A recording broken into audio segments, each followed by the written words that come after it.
Hey everyone, welcome back to another Monday Motivation. Hope you're going really well.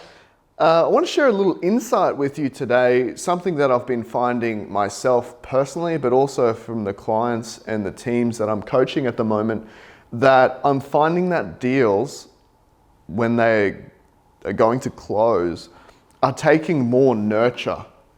Okay, and what I mean by that is the number of touch points required to get them to a point of close has increased over the last 6 months. Even if I reflect on like this time last year, what used to be maybe like 3 or 4 proactive touch points in follow-up, maybe post-proposal, is now turning into like 7 to 12 and even beyond.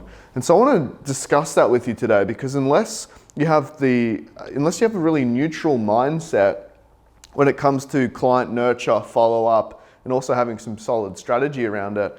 If you're not emotionally neutral, one, you can get yourself really frustrated, disheartened, and also needy. And all three of those don't lead to good results. So here's a little tip that I want you to work on. I'm finding that unless you've done 7 touch points, minimum, don't even worry about it. Like almost treat it like a game. So let's say you've sent a proposal to someone, and that's at that point here. That's when a proposal is sent. Almost count it out. Like I have a whiteboard in my other office, my home office, where I've got my hot list written, and I actually just like draw like lines, like count in 5s of how many touch points I've done with them, proactive, value-based touch points post-proposal. And until I get to 7, I don't even expect the deal to close. And so what this allows you to do is in this first 7 touch points, not only do you need to grab some sort of curiosity around how they sit, but I'm finding that a give strategy is working really well. Meaning, what value can you give to your clients post-proposal to nurture them through 7 touch points? Now you can do this creatively in a number of ways as well, like a voicemail is a touch point, text message, email, sending them an offline resource, sending them an online resource, putting together a schedule or whatever doubts might be on their mind, social proof, testimonials, personalized video, access to other things that you have built for them, tools, templates, calculators, resources. Like the more that you give in this first 7, the more you'll find that they warm up to the nature of making a decision and making a decision now. But I actually have no emotional connection to whether they say yes or no until I've count to 7. It's like a game. It's like, all right, cool, proposal sent. I gotta work out how to do my 7 touch points. And at that point, they might be just starting to get warm, okay?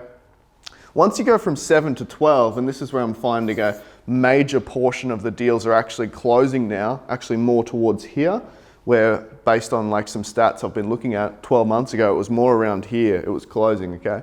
So once you've given value, the next 7 to 12 is when we're starting to move into where they'll probably even start contemplating a deal. And what you're actually looking for here is just a form of agreement. And agreements can be in the form of a micro agreement, finding the certain parts that they're aligned to, but most importantly, address the things that are holding them back. Okay, this is where we start to get laser focused on where it is that we need to tweak our proposal, our offering, ensure that we're knocking out the things that are holding them back, and just calling the elephant in the room, holding space for them as a trusted advisor from those 7 to 12. Again, stay creative. I find that social proof is a really strong way here. Okay, use your strategic partners, find people that might be able to know them and advocate for what you do. And then once it gets to 12, okay, this is where we start to work out, okay, we really either need a yes or a no at this point.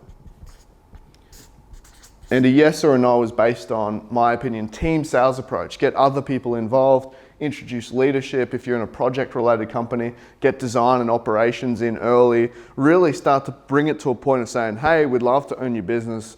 Obviously, if it's a not yet or a no, we can totally handle that too. Really, we just love to know, we've been proactive here all the way through. The only reason we've been so proactive is we're certain we can help you. If we didn't truly believe that, we would have given up a long time ago. So really, just love to know, just honest feedback. Are we in or are we not? Okay? But it's actually holding no emotional connection to yes or no, definitely in the first quadrant. Starting to here, but really being fairly neutral, and then post 12 being like, okay, cool, let's see what happens. Little disclaimer, if you're in a high value business, meaning you're selling solutions or projects or proposals that are like $1 million plus, please realize that in the current market, that first 7 that I was talking about is probably actually 12. So secret power, hold no emotional connection to yes or no up to the first 12 touch points for those big deals. Just simply treat it like a game and tally them up. How many am I up? Cool, we're getting closer. That means a deal's about to happen. So I hope that helps. It is taking more nurture. I think it's based on that the market doesn't have the highest levels of certainty right now. Anytime that the market doesn't have high levels of certainty, it means that they're highly uncertain, which means you need to be the one that provides them with the top up in certainty, because once that ticks, the deal will happen. So hope that helps. Question of the week. We're going to introduce question of the week. What's your favorite strategy when it comes to client nurture? What's something that you're finding is working really well for you right now? I'd love for you to throw them in the comments down below or shoot us a replied email. We'd love to hear from you. And obviously, if there's any other way we can add value to you at the moment, just say the word. We'll see you on the next Monday Motivation really soon.